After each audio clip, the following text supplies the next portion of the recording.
guys, it's Cheng again, and today nandito ako ngayon sa Namdaemun Market dito sa Seoul, South Korea. Pakain lang muna ako ng breakfast ko dahil ang itinerary ko for today is papunta sa bahay ni Lee Min-ho sa Legend of the Blue Sea and sa Namsan Hanok Village. And as you can see, kumakain ako ng pancake nila dito. Ang tawag nila is hotok. Ang price niya is 1,500 Korean won or 40 baht. Then, ito namang chocolate drink na to is nasa 5,500 Korean won or 150 baht. Super laki niya. Actually, ang tagal ko siyang naubos. Tagal ko siyang bit-bit. From Namdaemun Market, pwede kang mag-bus. So, nasa 15 minutes ang ibibiyahe mo kapag bus. Pero, pwede din siyang lakarin. So, ako nilakad ko lang siya ng 20 minutes from Namdaemun Market to bahay ni Lee Min-ho. Yung bahay nga pala na yun is isa siyang gallery. Gallery na malapit sa Namsan Cable Car. So, yung pinaka-landmark talaga dito is yung Namsan Cable Car. So, ayan, nandito na tayo. Dito ka dadaan sa may kaliwa, hindi dun sa may kanan kasi ibang way na yon. So, itong daan na to is paakyat siya doon sa gallery, which is yung bahay ni Lee Min-ho sa k-drama niya na Legend of the Blue Sea. So, ito yung sinasabi ko na pinaka-landmark niya. So, makikita nyo sa bandang kanan, nandiyan yung Namsan Cable Car. Salita pala siya ng ng cable car. Namsan Cable Car Station, Kineme. Yan siya. Pataas. Medyo sinwerte ako nung time na to kasi walang masyadong nagpapapicture. So, ako lang nung time na yan. Solo ko yung spot na to. Pero, medyo jahe, medyo nakakahiya kasi daanan siya talaga ng mga tao. Kada daan nila, stop ako and then go na naman ako para sa picture. Very K-drama vibes. So, ayan, ganyan yung itsura niya sa labas. Ganyan kataas yung hagdan papunta dito sa bahay ni Lee Min-ho sa Legend of the Blue Sea. Sa totoong buhay, hindi talaga siya bahay. Isa siyang gallery. And itong spot na to is daanan talaga siya ng mga tao.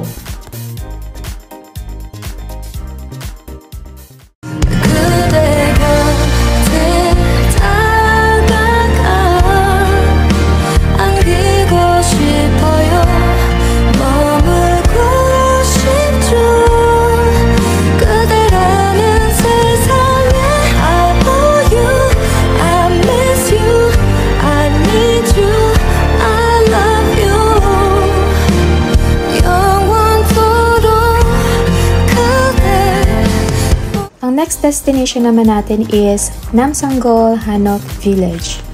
So, nilakad ko lang din siya from Gallery 487 doon nga sa bahay ni Lee Min-ho kasi gusto kong ma-explore pa yung Seoul. So, possible kasi na meron pang magandang lugar na hindi siya nakasama sa itinerary ko. And then also, maaga pa naman din nung time na to.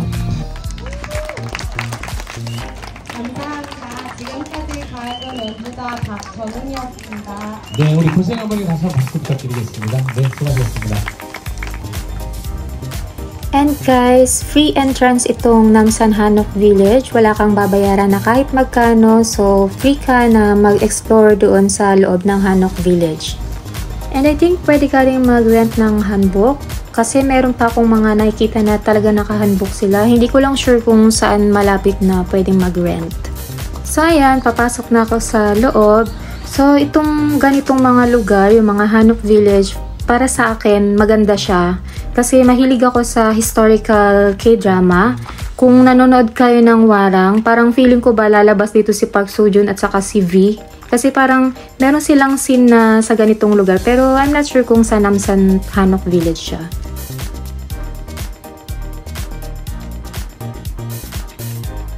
Pagpasok nyo dito sa area na to, meron kayong makikita na parang traditional na laro nila to. Hindi ko alam kung anong tawag, pero ayan.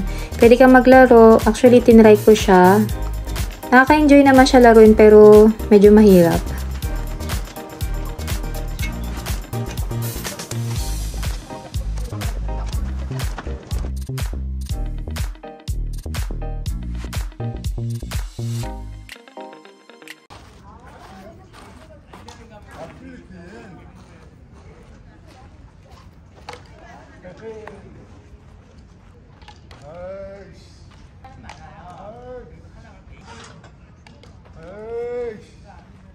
하나도 못 집어넣네.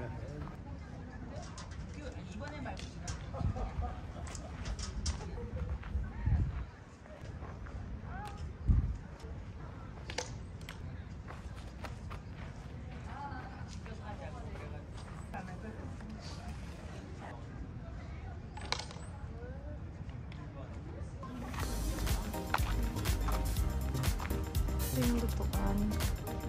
Yung lutuan nila sa K-drama. Pa-oven.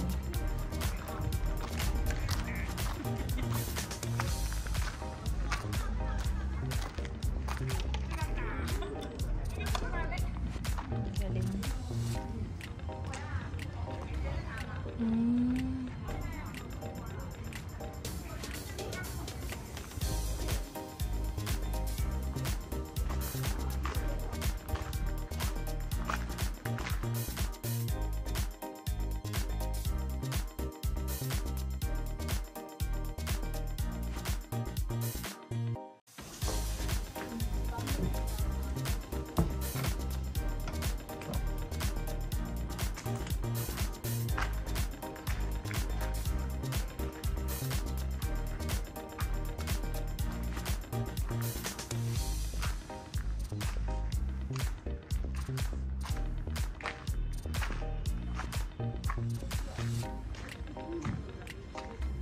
Yung mga kwarto-kwarto nila.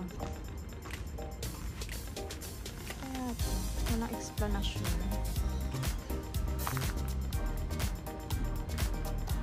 Straw roll making varying rock.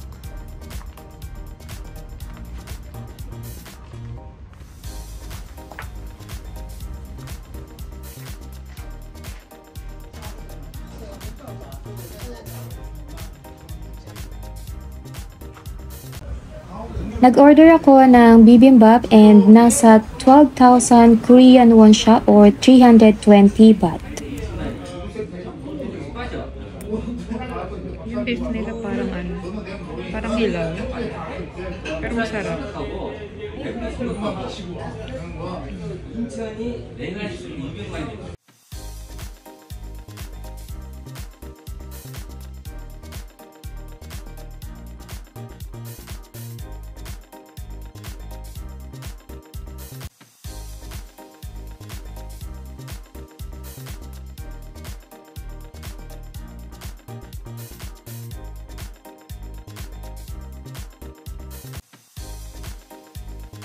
Bobby is there.